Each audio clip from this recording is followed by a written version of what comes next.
This is the third film I've made with Paul King, and I think he is a very special, unique talent. I really admire Paul King's eye for artistry and detail. He's always made things look brilliant and beautiful and vivid and colourful. The idea of a Roald Dahl adaptation by Paul King about Wonka was just so fantastically exciting.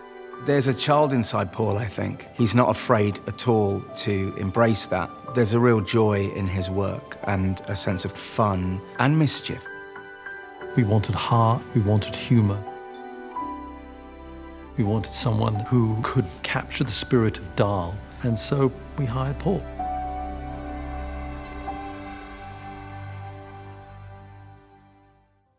We were incredibly fortunate that it was the first time the Dahl estate, his children and grandchildren, had given permission for anything outside the actual books to be told as a story. So it was very nerve-wracking to be treading in these enormous shoes of, one of the greatest storytellers of all time. I felt incredibly honored they let me have a go. For Paul to have the opportunity to do that on a story that didn't exist yet, to be filling in the gaps, he just brought Paul King to Roald Dahl in a way that I think is a very special thing. I really wanted this movie to be able to sit as a companion piece to the original movie.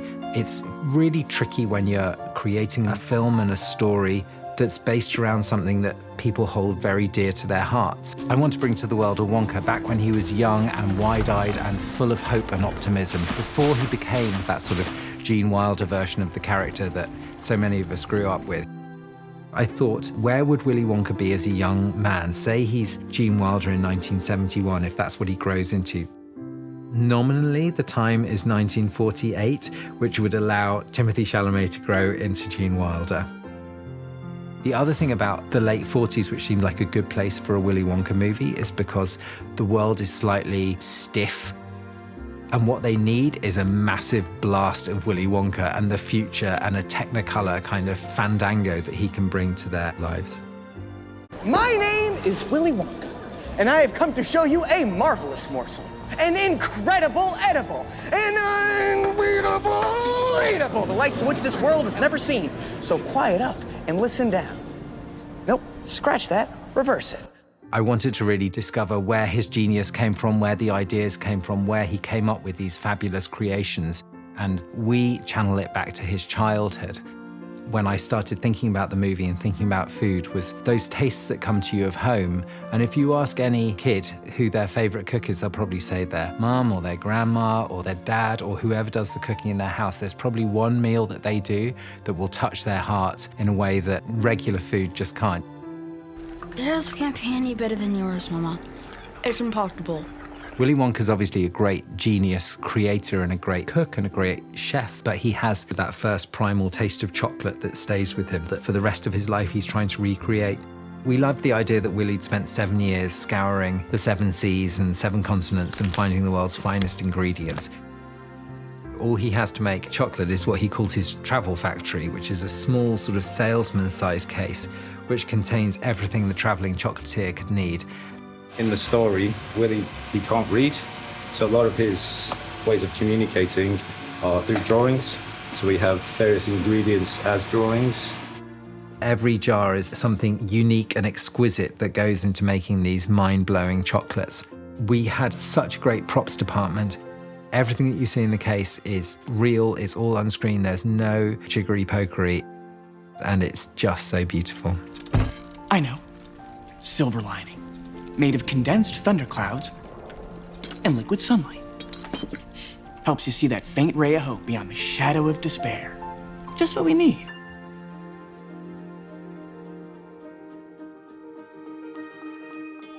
Willy Wonka is a sort of strange, nebulous, unknowable character. You don't want him to feel like just another guy in a movie. He's got to feel slightly magical and slightly unhinged and unnerving, but at the same time be the emotional heart of the movie. And it's a very delicate, fine line.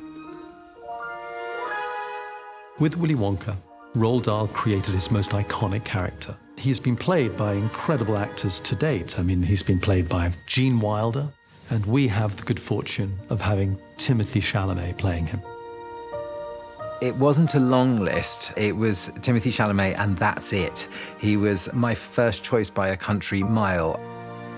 He has the most extraordinary quality. He feels slightly like he's stepped in from another dimension. He's kind of almost not real. It feels like he captures the essence of that sort of otherworldly, magical character. The way he carries himself, he's got an innate elegance and an innate speed. He's got a brain that goes off like fireworks, which is very suitable for Wonka, because Wonka's pa-cham, pa-cham. You should plugged him wide. Let's go. Yes, anything's possible. Let's make things happen. Willy Wonka, he's one of these people who seems to have this outlook on life like there must be an answer or the problem wouldn't have presented itself. That's how he seems to see the world.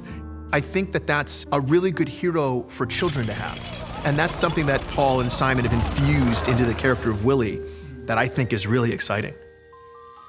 My favorite moments on the set of Wonka were the moments where Paul King and I felt like brothers in arms. You might be running out of time. There might be 4 more shots to get and time to do 2. Paul and I put our heads together. There's the sweat, there's the exhaustion. But then in front of the camera, and you know what? And I love the challenge of that. But I felt like I was in the trenches with them. I just felt blessed to be able to assemble this cast, and there were so many extraordinary people who were prepared to come and work with me. It felt like every time I asked whether somebody would be willing to do it, they said yes. I felt like the kid in the candy store. Well done. Lovely.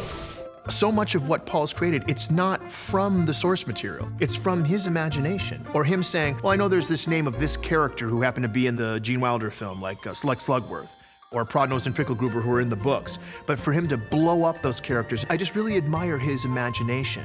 It's just lovely how this script feels like even the characters that didn't exist feel like they could have been written by Roald Dahl, and even down to their names, Abacus, Crunch, they feel like they've always been part of that universe.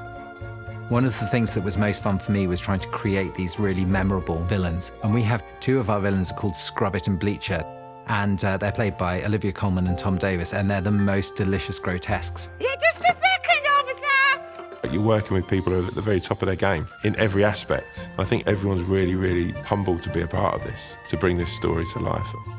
I was like a little schoolboy when it would be me and Olivia Colman. How can we help you, officer? Because she is incredible. She does vile for probably one of the nicest people I've ever been blessed enough to meet in my whole life. Olivia Colman plays nasty like no one else. And you!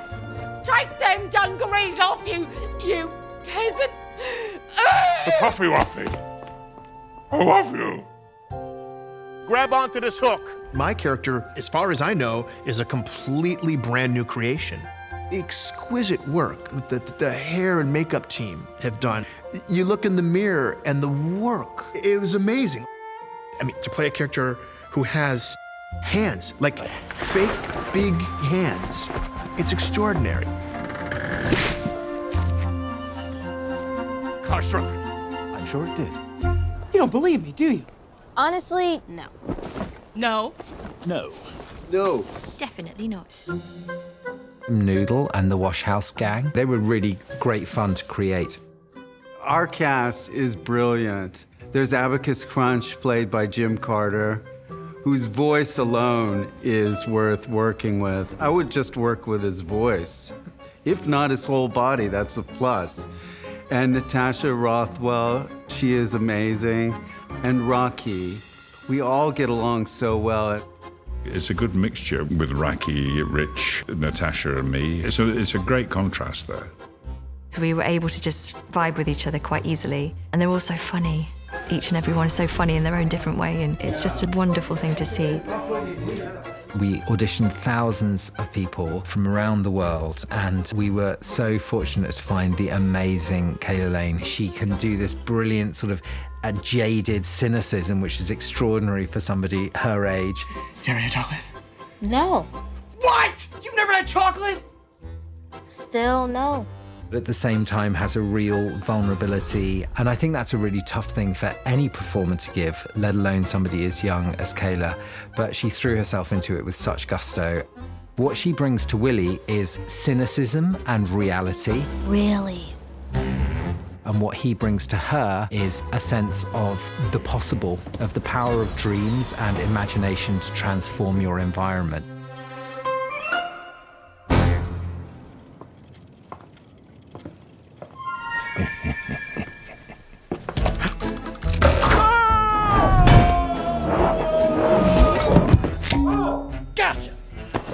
I don't think it would be a Willy Wonka film unless there were Oompa Loompas. It felt like they had to be there. But I was interested in the idea of the Oompa Loompa following Willy rather than Willy tracking down the Oompa Loompas. When I think of Oompa Loompa, I think of bright green hair, orange skin, and ridiculous dancing. And it felt those were the key qualities. Dahl describes them as shorter than your knee, and that's obviously something that we can create that they couldn't do in the 70s. So I felt like I was sort of trying to take that initial vision of the Oompa Loompa and maybe do it how they would do it now. We would try to think of somebody who could be very superior and judgmental and mean and cruel and very funny at the same time, and Hugh Grant was the only person to play it. What is it? And it was a joy to get to meet him, to get to work with him. And also, I was fortunate enough to be able to go to the monitor in between takes, and I could see what he was doing, and then could adjust in the takes after, and we got really lucky. Oompa Loompas do not negotiate. Good day, sir. Oh, but that's my last jar! I said good day.